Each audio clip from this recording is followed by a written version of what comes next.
Welcome to red TV. నేను మీ Teja. So betting apps ని ఎవరైతే ప్రమోట్ చేస్తున్నారో వాళ్ళందరినీ కూడా యూట్యూబర్స్ అందరినీ కూడా సజ్జనర్ గారు వాళ్ళపైన సీరియస్ యాక్షన్ తీసుకుని ఎఫ్ఐఆర్ నమోదు చేయడం ఇప్పటివరకు కూడా మనం చూస్తున్నాం. అయితే రీసెంట్ గా ఈ రోజు పంజాగుట్ట పోలీస్ స్టేషన్ కి ఒక బాధితుడు వచ్చాడు. నేను Fun88 అనే ఒక యాప్ ద్వారా బెట్టింగ్ ఆడాను, చాలా డబ్బులు నష్టపోయాను. సో ఇది అన్స్టాపబుల్ షోలో చూసే నేను ఆ యాప్ ని డౌన్లోడ్ చేసుకున్నానంటూ కూడా అతను చెప్పడం జరిగింది. సో ఆ యాప్ కి సంబంధించి హోస్ట్ గా బాలకృష్ణ గారు ఉన్నారు. ఆ షోకి సంబంధించి హోస్ట్ గా బాలకృష్ణ గారు ఉన్నారు. అలాగే ఆ షోని నిర్వహిస్తుంది అల్లు అరవింద్ గారు. మరి వారిని కూడా అరెస్ట్ చేస్తారా, మరి ఏంటి? సో ఇదే విషయం మనతో పాటు డిస్కస్ చేయడానికి సీనియర్ జర్నలిస్ట్ భరద్వాజ్ గారు ఉన్నారు. ఆయనతో మాట్లాడదాం. నమస్తే సార్. నమస్తే అండి. సో మరి సజ్జనర్ గారు ఈ యూట్యూబర్స్ పైన, ఆర్టిస్టుల పైన తీసుకున్న రియాక్షన్ ఈ సినిమా ఇండస్ట్రీకి సంబంధించిన బాలకృష్ణ, అల్లు అరవింద్, మరి వాళ్ళ మీద కూడా ఉంటుందా? అంటే ఇక్కడ బాలకృష్ణ, ప్రభాస్, లేకపోతే మహేష్ బాబు, పవన్ కళ్యాణ్ వీళ్ళందరూ వచ్చారు ఆ షోకి. అవును. సో ఈ వచ్చిన వాళ్ళందరికీ అంటే అక్కడ బ్రాండింగ్ జరిగింది. బ్రాండింగ్, సెట్ బ్రాండింగ్ అంటున్నారు.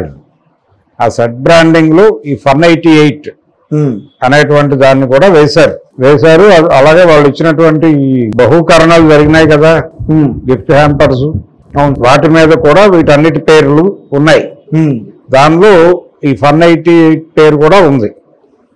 సో ఇది ప్రమోషన్ కోసం చేసేది, బ్రాండింగ్ కోసం అని చెప్తున్నారు కదా వాళ్ళు. ఎవరు తీసుకొస్తారు ఈ బ్రాండింగ్? ఆ సెట్ లోకి వేసేటువంటి సినిమా సెట్లో కూడా బ్రాండింగ్ ఉంటుంది. సినిమాలో ఇన్సైడ్ బ్రాండింగ్ ఉంటుంది. ఇన్సైడ్ బ్రాండింగ్ అనేది ఒక వ్యాపారం. అంటే మీరు ఒక స్ట్రీట్ ఫైట్ తీస్తూ ఉంటారు, అక్కడ కొన్ని లోగోలు, కొన్ని హోర్డింగ్స్ కనిపిస్తాయి. ఇదంతా బ్రాండింగే. దానికి డబ్బులు సేకరిస్తారు, డబ్బులతోనే జరుగుతుంది ఆ పని. సో అలాగే ఈ సెట్ లో కూడా జరిగింది. ఈ సెట్ ఎవరిది? ఆ షో ఎవరిది? ఆహాది. అవును. సో ఆ బ్రాండింగ్ వ్యవహారం అంతా డిజైన్ ఎవరు చేసుంటారు? ఆహా టీం చేసుంటుంది ఖచ్చితంగా. సో కేసు ఎవరి మీద పెట్టాలి ఇప్పుడు? ఆహా మీద పెట్టాలి, అల్లు అరవింద్ మీద పెట్టాలి. సో అల్లు అరవింద్ మీద కేసు పెట్టాలి. బాలకృష్ణకి తెలిసి అంటే అంత డీటెయిల్లోకి వెళ్ళుంటాడు ఆయన. మీరు అంటే ఒక తప్పు, ఇప్పుడు ఎవరైనా సరే ఒక సెట్లో ఒక నటించటము లేకపోతే ఏది చేసినా అంటే ఆర్టిస్ట్ అనేవాడు ఎంత కాన్షియస్గా ఉండాలో ఈ ఇన్సిడెంట్ నుంచి మాకు తెలుస్తోంది. బాలకృష్ణ గారు హోస్ట్ చేస్తున్నారు కాబట్టి ఈ షోకి వెళ్ళటం వల్ల మనకు వచ్చిన నష్టమేం లేదు అనుకుంటే కుదరదు. అది అక్కడికి వెళ్ళి, అయ్యా మీరు ఏం సెట్ చేస్తున్నారు, ఆ సెట్లో బ్రాండింగ్ ఉందా, ఏ సంస్థలని బ్రాండ్ చేస్తున్నారు, ఇవన్నీ కనుక్కుని వీటన్నిటి గురించి ఎంక్వైరీ చేసి ఇందులో ఏవి జెన్యూన్, ఏవి నాట్ జెన్యూన్, మీ దానిలో జెన్యూన్ కానీ 2-3 పేర్లు కనిపిస్తున్నాయి, వీటిని బ్రాండింగ్ నుంచి మీరు తొలగించగలిగితే నేను వస్తాను. ఇది మిమ్మల్ని కించపరిచినట్టు లేకపోతే అక్కడ హోస్ట్ గారిని కించపరిచినట్టు కాదు, నాకు దాని పట్ల అభ్యంతరం ఉంది అని చెప్పచ్చు. అలాగే ఒక పత్రికా ప్రకటన కూడా విడుదల చేయవచ్చు. అవును. ఫలానా షోలో ఫలానా బ్రాండింగ్ వలన నేను ఆ షో బహిష్కరిస్తున్నాను. నేను బహిష్కరిస్తున్నానంటే ఇన్ ది సెన్స్ అది ఉందనే, అంతే తప్ప ఆ హోస్ట్ పట్ల నాకు అగౌరవం లేదు, పరిపూర్ణ గౌరవం ఉంది. అలాగే ఆ యాప్ ఎవరైతే ఇప్పుడు ఆహా కూడా ఒక యాపే కదా, ఆహా అనేటువంటి యాప్ యాజమాన్యం పట్ల కూడా నాకు గౌరవం ఉంది. కానీ ఇది ఎందుకు వచ్చింది బ్రాండింగ్ లో, నేను నా విచక్షణ మేరకు వద్దనుకుంటున్నా అని ఒక పేపర్ ప్రకటన ఇస్తే ఇంకా అద్భుతంగా ఉండుండేది. కానీ అంత కాన్షియస్ గా ఆలోచించకపోవడం వల్లనే ఇప్పుడు ఆల్రెడీ కేసులో ఇరుక్కున్నటువంటి వాళ్ళందరూ కూడా ఇంత డీటెయిల్డ్ గా ఆలోచించక, అంటే బ్రాడ్ గా ఇది ఏ యాప్ అనే దానిలో ఒక జ్ఞానం ఉంటుంది. ఏది ఇప్పుడు మాకు తెలిసి చేసాం, తెలివి చేసాం ఇలా మారుతున్నారు. లేదు అదంతా జెన్యూన్ గానే ఉంది, నేను ఎండార్స్ చేశాను విజయ్ దేవరకొండ అన్నాడు. నేను ఎప్పుడో 9 ఏళ్ల క్రితం చేశానని ప్రకాష్ రాజ్ గారు అంటున్నాడు.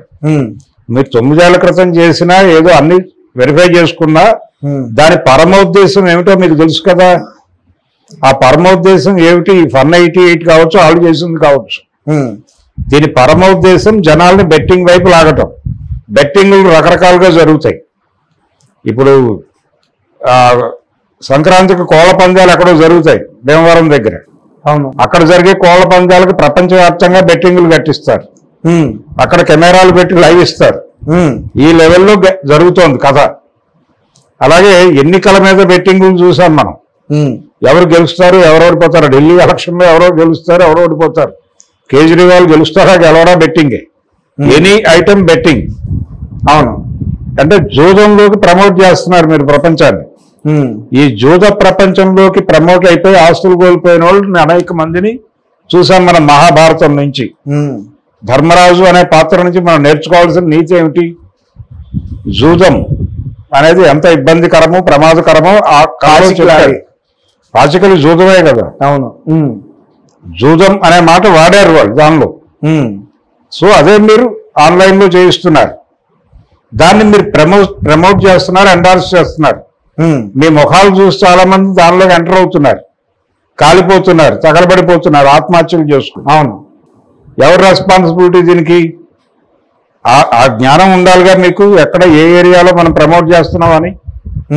ఆ ప్రమోట్ చేస్తున్న ఏరియాలో మీకు ఒక జ్ఞానం ఉంటే మీరు అప్పుడే వద్దని చెప్పేవారు.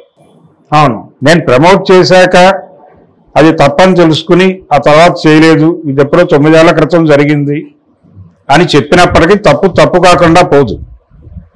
ఎందుకంటే దాన్ని మీరు చేయకపోవచ్చు తర్వాత, కానీ మీరు చేసినటువంటి ఆనాటి వీడియో, ఆనాటి ఫుటేజ్, ఆనాటి వ్యవహారాలు అవన్నీ రకరకాల చోట్ల వాళ్ళు ప్రమోట్ చేస్తారు. అది మీకు తెలియకపోవచ్చు, కానీ మీ ముఖం చూసి చాలా మంది తగలబడిపోవచ్చు. దానికి అవకాశం ఇచ్చింది మీరే అయి ఉంటారు. దానికి బాధ్యత, నైతిక బాధ్యత మీరు వహించి తీరాల్సి ఉంటుంది. అందుకని చాలా మంది ఈ ఏరియాలో రకరకాలుగా ఇరుక్కున్నారు. ఈ బ్రాండింగ్ వ్యవహారం అరవింద్ గారికి తెలిసి ఉండకపోవచ్చు. అంటే ఆ సెట్ వ్యవహారం బ్రాండింగ్ చేస్తారు, ఎంత వస్తుంది అని చెప్తారు అక్కడ, ఓకే. కానీ ప్రతిదీ క్లీన్ గా అబ్జర్వ్ చేయాల్సిన అవసరం ఉంది అనేది ఇప్పుడు జ్ఞానం వస్తోంది. నిజంగానే దీన్ని జ్ఞానంగా స్వీకరించి భవిష్యత్తులో ఇలాంటి చర్యలు తీసుకుంటారా, ఆపుతారా, ఎలా చేస్తారు, మీ మెకానిజం ఏమిటి, దానికి సంబంధించి మీరు ఏ ఏర్పాటు చేసుకుంటారు అనేది పరిశ్రమ నుంచి కూడా ఒక మాట రావాలి. పోనీ ఛాంబర్లో ఒక సెల్ పెట్టండి, గవర్నమెంట్ సెల్ పెట్టాలని ఇందాక చెప్పాను నేను. అంటే ఎవరైనా సరే ఒక అడ్వర్టైజ్మెంట్ ఇవ్వాలంటే, లేదు ఎవరి గురించి అయినా ప్రమోషన్ చేస్తూ ఒక మాట మాట్లాడాలంటే, ఈ సంస్థ జెన్యూన్ అవునా కాదా అని తెలుసుకోవడానికి తను వ్యక్తిగతంగా తన పిఆర్ టీము నిర్ణయం తీసుకోవడం మాత్రమే కాకుండా, ప్రభుత్వంలో కూడా ఒక విభాగం ఏదైనా ఉంటే సైబర్ క్రైమ్తో లింక్ అయ్యి, బాబు నన్ను బలానా వాళ్ళు అడుగుతున్నారు ఇది ప్రమోట్ చేయమని, చేయొచ్చా చేయకూడదా అంటే వాళ్ళు ఒక్కసారి దాన్ని వెరిఫై చేసి, వాళ్ళ రికార్డుల ప్రకారం వెరిఫై చేసి ఎస్ఆర్ నో చెప్తే దాన్ని బట్టి వీళ్ళు చేస్తారు. అలా ఒక విభాగం పెడితే మంచిది అని అనుకున్నాం. అక్కడ మాత్రమే కాదు, ఛాంబర్లో కూడా పెట్టచ్చు కదా. ఛాంబర్లో కూడా ఒక విభాగం పెట్టి, మీ సభ్యులే కాబట్టి, వాళ్ళు మా అసోసియేషన్తో ఉన్నా ఏ అసోసియేషన్తో ఉన్నా వాటన్నిటికీ మదర్ బాడీ మీదే కాబట్టి, ఛాంబర్లో ఒక వ్యవస్థ పెట్టి, మీరు అలాగే యాంటీ పైరసీ సెల్ అని ఒకటి పెట్టారు గతంలో, అది ఇప్పుడు నిష్క్రియ పరత్వంలో ఉంది.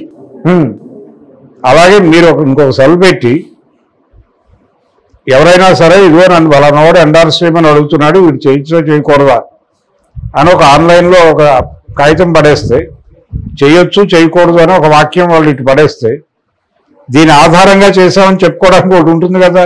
రైట్ సార్, ఒక విషయం చెప్పండి. ఇప్పుడు తెలిసి చేసినా తెలియక చేసినా, ఇప్పుడు వీళ్ళందరూ కూడా తెలియక చేశాననే చెప్తున్నారు. తప్పే. మరి ఇప్పుడు యాహ పరిస్థితి ఏంటి? మరి వాళ్ళు కూడా తెలియక చేశారు అనుకుంటే, తెలియక చేస్తున్నా మరి ఇప్పుడు తెలియక చేస్తున్నా తప్పే అని చెప్పి నిర్ధారించి వాళ్ళ మీద కేసు ఫైల్ చేస్తేనే ఈ ఎండార్స్మెంట్ చేసేటువంటి బ్యాచ్లన్నీ ఆగుతాయి. ఎండార్స్మెంట్ కాదు, అది బ్రాండింగ్. అలాగే సజ్జనర్ గారు మరి ఆయన దృష్టికి ఇది వెళ్ళలేదు అంటారా? ఇప్పుడు వెళ్తుంది కదా, కేసు ఎవరో వచ్చాడు కదా ఇప్పుడు పోలీస్ స్టేషన్. అవును, పోలీస్ స్టేషన్ దీనికి సంబంధించిన వివరాలన్నీ రాసుకుని ఉంటారు కదా. వాడు క్లియర్ గా చెప్తున్నాడు కదా, ఫలానా ప్రోగ్రామ్ లో చూశానని. ఆ ప్రోగ్రామ్ లో ఇన్వాల్వ్ అయిన వాళ్ళందరి తాలూకా ఆ తలాల మీద ఉన్న నమ్మకంతోనే వీడు ఎక్కడో డబ్బులు పెట్టి కాల్చుకున్నాను అని చెప్తున్నాడు. ఆ కంప్లైంట్ కి విలువ ఇవ్వాలి కదా. అసలు జరిగేది ఇది జరుగుతోందనే కదా మీరు కేసులు పెడుతోంది. అవును, మీ ముఖాలు చూసి వ్యాపారం జరుగుతోందనే కదా కేసులు పెడుతున్నారు.